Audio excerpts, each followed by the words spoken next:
Zionists searched for answers after the deadliest terror attack in the city since 9/11. Their president had set his sights on a clear target.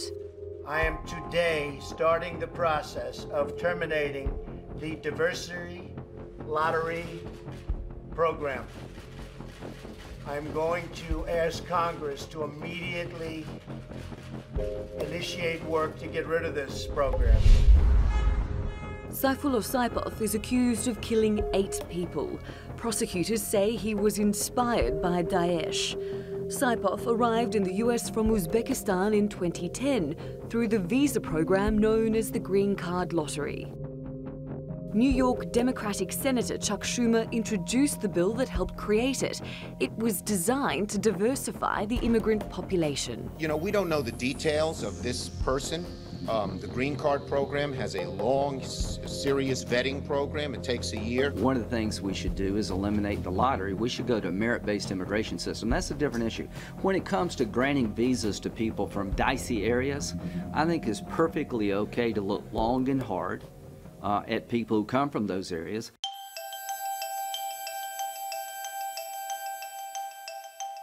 Donald Trump has said to stop terrorism, he only wants to let people into the US who share American values and respect Americans.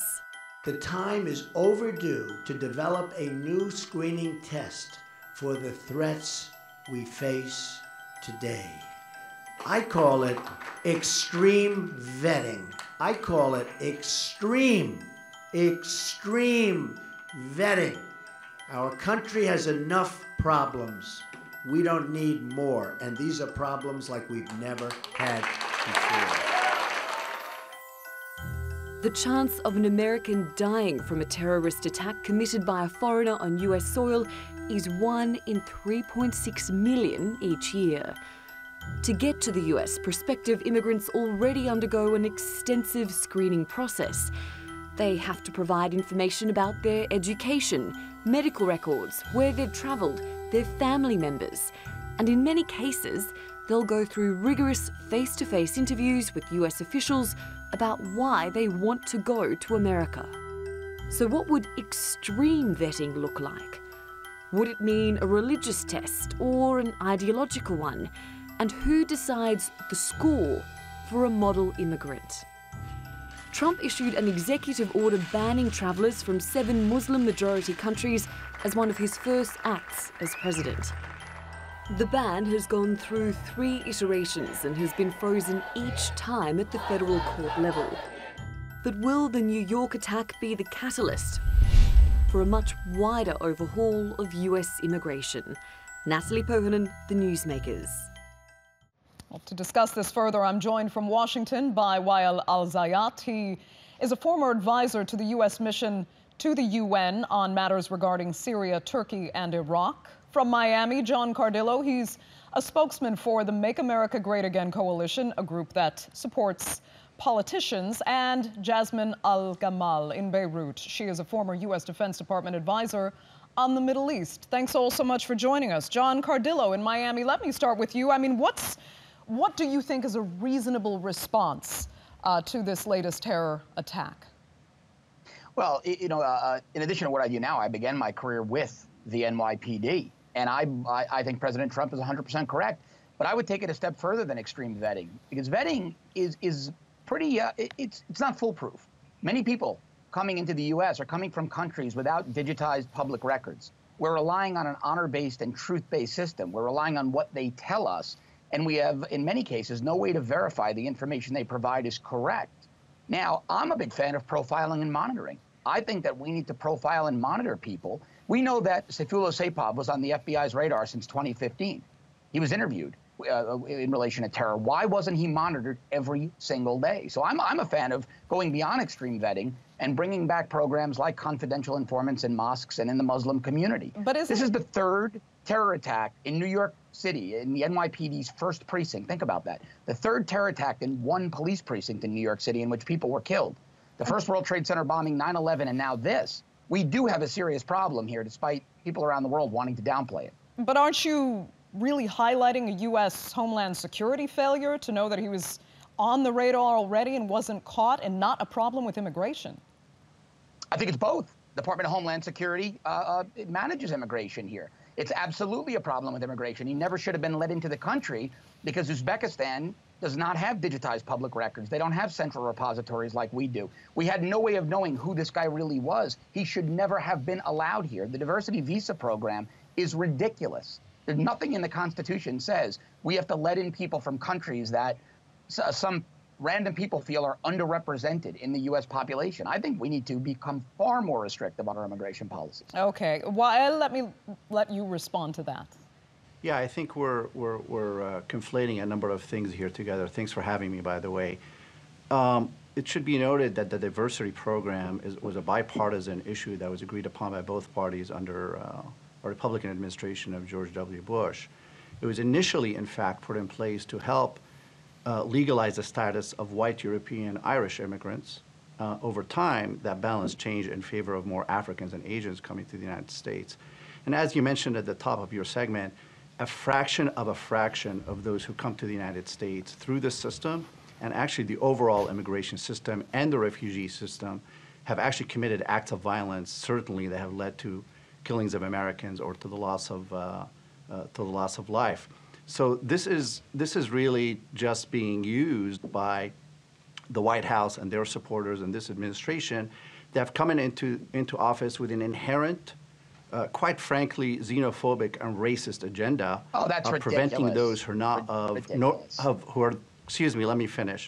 those who are not of Northern European Christian descent from coming to the United States. So it's all really just a masquerade for that. John, I know you have something to say, but let me ask, I want to get Jasmine's take on this first from Beirut. Go ahead.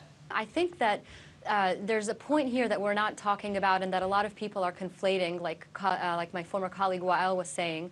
It's important to recognize and to underscore that this person was not radicalized in Uzbekistan. This person did not come to the United States as a radical human being.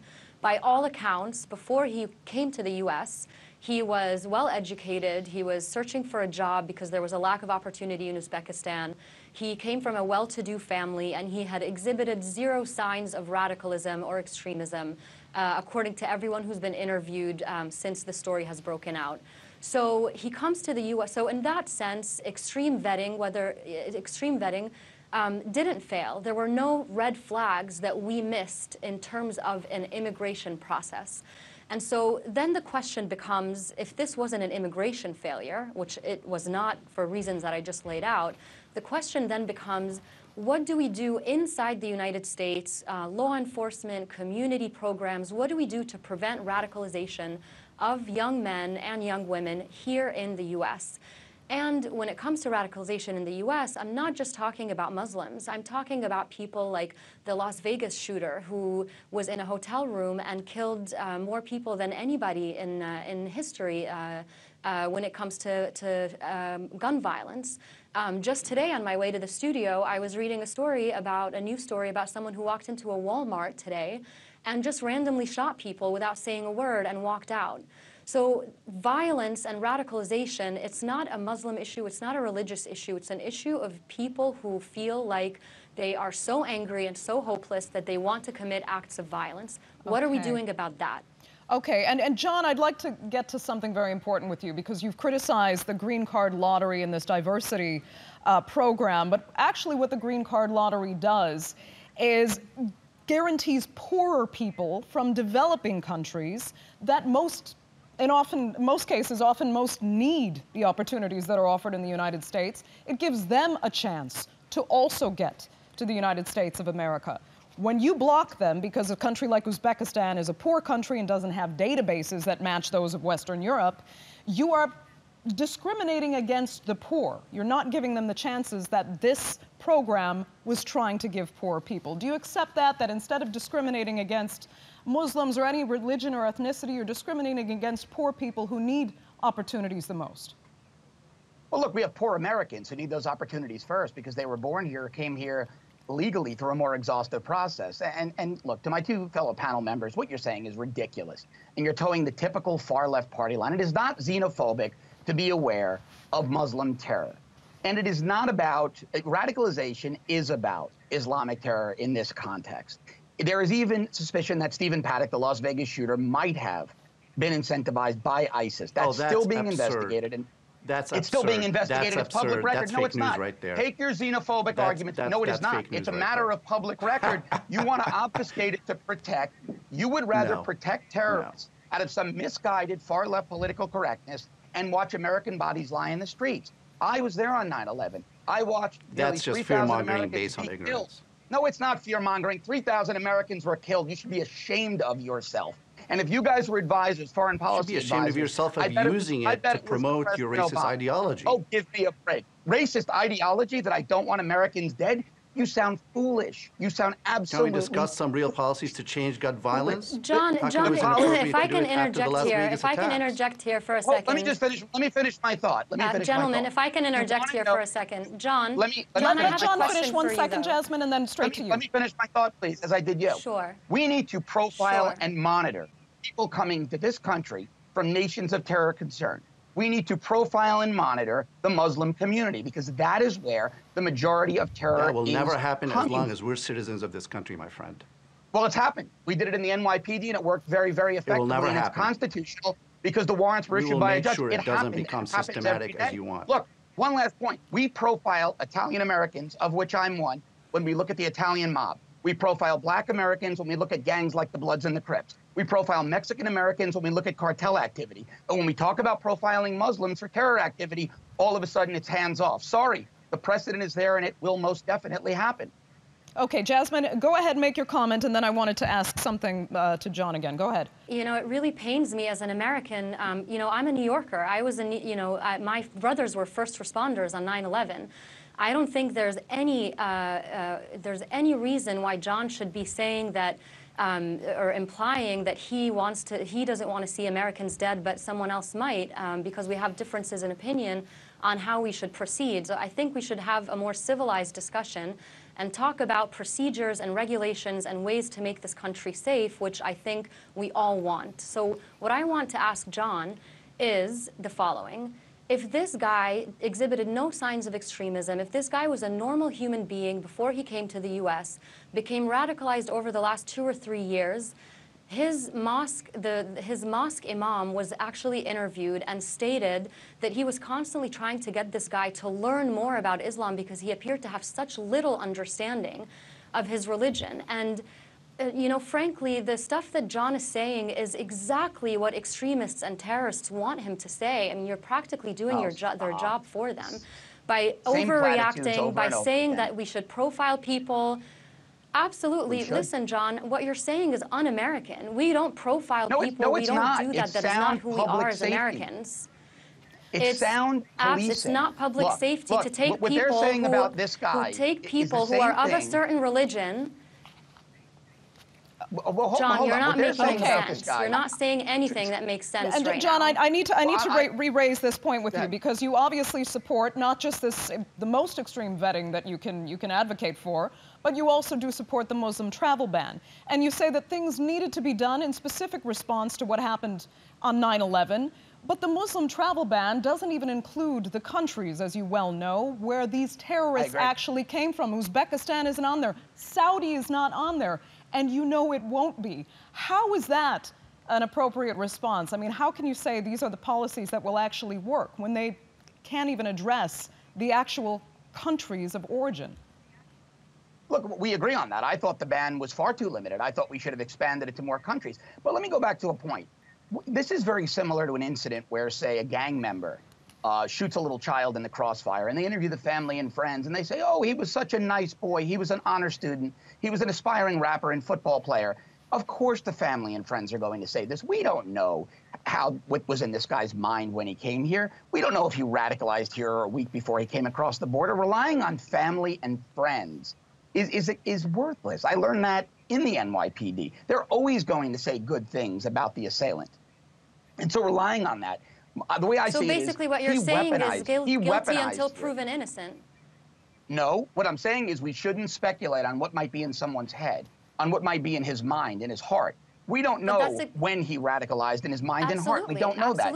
Relying on family and friends is not a reliable source of information. Speculate. That's exactly the point. We shouldn't speculate and draw to the conclusion that we must now ban 50,000 poor immigrants who are lucky enough to come to the United States, and certainly we should not draw the conclusions that now all of a sudden we need to profile all Muslims, including your fellow citizens.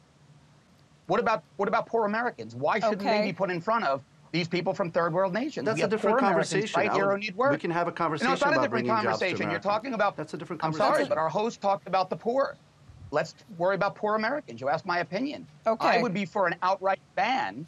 We can do both, John. We can do both. We're the leaders of the free world, John. I think we can do. I think we can multitask. I think we can do more than one thing at the same time.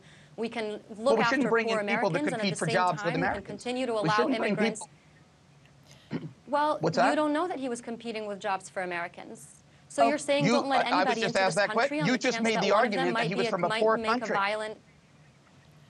Okay, I'm just going to interrupt it there. But John, that has nothing to do with the situation. I appreciate your argument. That has absolutely nothing to do with the situation. It's a fascinating discussion. I appreciate all the angles all three of you are coming from. And I mean, John, I just wanted to make clear that when you say the Muslim travel ban isn't wide enough, in it, you have to at least admit then that there is somewhat the proof of actual just discrimination against Muslim-majority countries that had nothing to do with the kind of terrorism the U.S. was saying it was responding to. No, I think the countries that were on the list were all countries where terror activity was prevalent. I think we should have added more. I do think Saudi Arabia should have been added to the list. I despise the politics that protect the Saudis because many of the 9/11 hijackers were Saudi. Okay. So on that point, we agree. Okay. Well, let's move on to another issue here. Another part of the response that we're hearing from President Trump. Wael, I'll ask you about this first. He's talking about, first of all, the death penalty, which fine, he can do under federal policy, but Guantanamo Bay as well, labeling this man as an enemy combatant and putting him down in the infamous Cuban prison. What do you make of that? Yeah, I mean, look, the act that took place in New York is despicable, and as a Muslim American, it pisses me off. Let's be very clear here. I dedicated my life for 10 years working on national security, and all it takes is one of these attacks to roll back all the progress we're making as a country in terms of being tolerant and diverse. So having said that, we have our own domestic laws in the United States that have withstood the test of time, and there is no need to go out of the system and to place somebody within really a context that is a scar on our reputation, in my opinion. We should be working to close Guantanamo, to try those who can be tried, and to release those who cannot be tried to another country. And certainly we should not be adding to the inmate population. There's a hunger strike taking place now in Guantanamo with very little access into what's going on in there. We have inmates that have been there since they were, teenagers. And again, those who should be charged, including the capital punishment, I'm all for it. If they've committed crimes, they should be tried and they should be dealt with. But those who cannot be found guilty and still cannot live in the United States, obviously, they should be sent elsewhere. So we should not be adding to the population. This is really a shameful episode on our history. And Jasmine, do you feel talking about Guantanamo Bay again is a sign of kind of regression for the United States? I do. I mean, I think that Guantanamo Bay, I served with U.S. troops in Iraq during Operation Iraqi Freedom. Wael and I both have served our country in various capacities, as has John. So I think we all have that in common. But Guantanamo Bay represents a very, very dark period in our history. It represents values that are simply un-American. It represents an overreaction to terrorism. There was torture. There was lack of due process. I mean, it's everything that we're not as a country. And so we have a criminal justice system here. We should use it. We should continue to try to shut down Guantanamo Bay because it is just, again, represents a dark period in our history that is not something we should be going back to. Okay, John, give me your stance on Guantanamo Bay. And I mean, the talk of the death penalty as well. Do you think in combination they can somehow work as a deterrent when the president uses them, in a sense, as threats? Yeah, look, I do. And let me say this. I think my two fellow panelists are great Americans. I really do. They've served. We just fundamentally disagree on how to get to the solution. Okay? We fundamentally disagree on that. I think we need to be much more harsh. I'm all for Guantanamo Bay. I'm for anything that puts fear in the hearts of people that will come here and try to kill not only Americans, but people visiting America. Remember, 5 of the victims in New York City were Argentine tourists, just coming to enjoy, 5 friends, just coming to enjoy the city. They were killed on their vacation. How heartbreaking is that? So my sympathies don't lie with terrorists. If they have to rot in Guantanamo and be interrogated every day, and those interrogations yield actionable intelligence that'll save lives, I'm all for it. And once we extract that intelligence, put them to death. They've proven they cannot live in a civilized society. And again, I don't think my fellow panelists want to harm the U.S. I believe they want to protect it as much as I do. I just think their positions, their stances are misguided. They're too soft, and they've proven not to work. 3 years of Obama, they've proven not to work. Okay, very interesting discussion there, which reflects the many segments of opinion in U.S. society today. So I'd like to thank all 3 of you so much for joining us on this edition of the Newsmakers.